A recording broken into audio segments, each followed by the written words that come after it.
labda kama anapafahamu. Ndio maana wale wamepewa dhamana hiyo ni makamishna, ni maafisa wa viapo.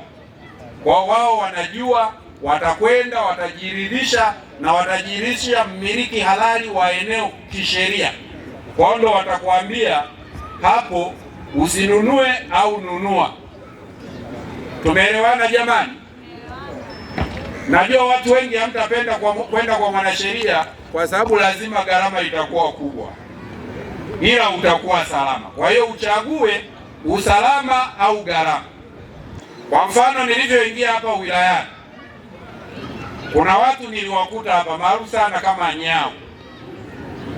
Nimeshawaambia maafisa ardhi, nadhani mmoja ni Emmanuel, mwingine Dominic, nimeshakaa nao ofisini, nimeshawapiga marufuku kujihusisha na kitu chochote kinachoitwa ardhi wala nyumba, kuuza wala kununua bila kupitia ardhi wala kwa mwanasheria ambaye ni kamishna wa kiapo mwenye leseni hai. Kwa hiyo ukifanya biashara yote na hao watu wawili ukaja kulalamikiwa, tutajua wewe na wao mlikuwa na njama moja.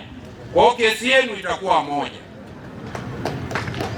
na kama wana wasiwasi na tangazo langu, na waruhusu wakate rufaa kwenye mamlaka za juu yangu za kiutawala, waende kwa mkuu wa mkoa.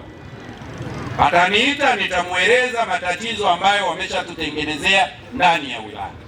Kwa hiyo ukikutana nao, na kama wataendelea, kwa sababu najua wanaendelea, na mpaka sasa hivi nimeshatoa maagizo wakamata. Kuna kitu tena baada ya kuwazuia wamefanya juzi, afisa ardhi nimeshawapata. Nani? Emmanuel ameshapatikana, tunaendelea naye. Hatuwezi kuendelea kuumiza watu. Mtu anauza matikiti yake, anahangaika, anakusanya hela miaka mitatu, unamuuzia ardhi feki. Ardhi ulishaioni na gorofa. Mwenyekiti hapa atuambia shamba limeuzwa mara 3, maana yake si lina gorofa. Kwa hiyo kuna anayelima chini, anayelima katikati na anayelima juu. Kwa hiyo hatuwezi kuruhusu hivyo vitu. Najua mnawafahamu, na kama hamwafahamu mlielewe hilo.